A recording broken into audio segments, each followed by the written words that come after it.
to Zero Production Value Movie Reviews. My name is Eric Hoernke, and today I'll be discussing the 2001 film Harry Potter and the Sorcerer's Stone, directed by Chris Columbus. Now, as we know, in 2001, the Harry Potter book series was already a worldwide phenomenon, and it was marching on to, great things throughout the course of the book run for 7 books. I believe the film series was probably set up for success. I don't know if it was basically unable to fail, but how often do we see series that have books that start out with them, and the first book and the first movie in the series comes out, and it basically just fumbles it, and after that, they can't get another movie off the ground, and it just sort of flounders. Could that have happened with Harry Potter? I don't necessarily know, but I suppose it's possible. It could have been something more like Star Wars, where just people were disappointed in the adaptations. But as we have come to see, the film series will ultimately span 10 years and create 8 movies and rake in over $8 billion, or almost $8 billion at the worldwide box office. So, and to its credit, the first one did an amazing job setting everything up, and the other films that followed in the series really did their own thing, amplified the books, and fit very well in the Harry Potter universe. All were actually really pretty good empirically. I have problems here and there with some of them, but ultimately all the adaptations, the film adaptations, were pretty good. And given all the COVID-19 stuff, I've been able to go back, and I want to go back and do reviews on all the Harry Potter films, and obviously we're going to start with Harry Potter and the Sorcerer's Stone. The director, Chris Columbus, it's interesting, a very interesting director to start out, because Chris Columbus wouldn't jump off the page as that sort of director, but if you look at him a bit closer, he seems like more of a perfect fit than you would initially think. Like, he's a very family-friendly film director. He was most notable at the time for stuff like Home Alone and Mrs. Doubtfire. And stepping into Harry Potter, especially he does the first 2 movies, especially stepping into Harry Potter and the Sorcerer's Stone, he's working with young actors again, which makes you think of Macaulay Culkin in Home Alone. And also the first couple movies are much more kid-oriented. The series would take not a drastic turn, but they would get more adult as their kids aged and leveled up, right? But here, the kids are young, they look very young, and as such, the story is kind of skewed a bit younger. And so it works really well to have this guy who has that sort of mentality of filmmaking helming these shows. So that's also another interesting thing with this adaptation is the main thing Chris Columbus was going to have to contend with, and really all the writers for the series until all the books were, because remember, the books weren't done. So nobody knows where this is ultimately going at the start of this. So the writers and the director have to constantly check in with Rowling, who was even with them, was very secretive with the information that she revealed. So this is just an introduction. So there's not really too much layered in here that they had to step around. But she would definitely put in her input and say you have to include this or not include this because of stuff she knows is coming, but they don't know, or we don't know.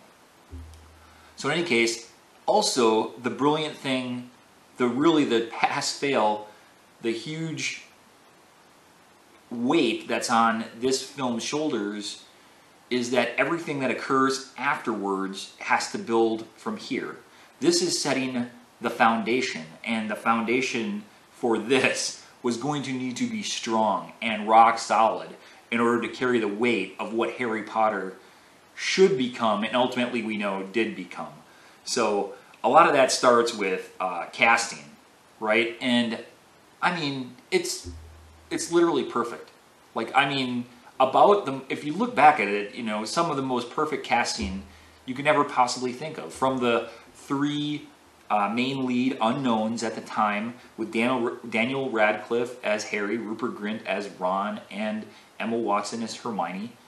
The perfect 3 children to play those 3 roles, and it worked perfectly. You know, and not to mention like somebody like Draco, who forget the name of the actor escapes me, but a perfect little, you know, not nice word kid to play opposite Harry as the antagonist, at least his direct antagonist. And then also Rowling wanted a completely British cast, so all these actors are amazing actors from, you know, England and Scotland and, you know, from the UK as a whole. And the senior actors who played the parents and the teachers and stuff also all impeccably cast, from Richard Harris to Maggie Smith to Robbie Coltrane to Alan Rickman. We get a who's who of rotating Defense Against the Dark Arts teachers. And then ultimately of Ralph Fiennes as, you know, Lord Voldemort, although he doesn't really make an appearance in this show. So part of the beauty and part of the letdown, I suppose it's a give and take in this first movie, that a lot of it is going to be form over function. And by that I mean that everything we see here is new. You know, the director and the writer can't take for granted that you've read the books, that you know what's going on. So everything from Harry's situation at home to getting to Hogwarts to getting books to learning Quidditch to the Sorting Hat to the different houses to Hagrid, like everything has to be explained. Everything has to be shown. And I mean, it's all stuff that in later films you can just immediately take for granted, move right into an overall story. But here, a lot of this movie ends up becoming this essentially amplifying information, so that basically all of us who have never read a Harry Potter book, I actually started reading later on the books, but I never read the Sorcerer's Stone. But for all of us who, if you haven't read a Harry Potter film, you need that amplifying information to know what the heck is going on. So there's a lot of that, and it's, you know, it's a little give and take, but ultimately it does what it needs to do. It does what it needs to do well, and I don't even think it really suffers that much on repeat viewings. It's kind of fun to go back and watch them learn Quidditch for the first time and hop on a broom for the first time or whatever, or, you know, attempt spells and stuff for the first time. So that being said, there really is not much of a story here, although there is one, and it's very slight, and involves what they call the Sorcerer's Stone.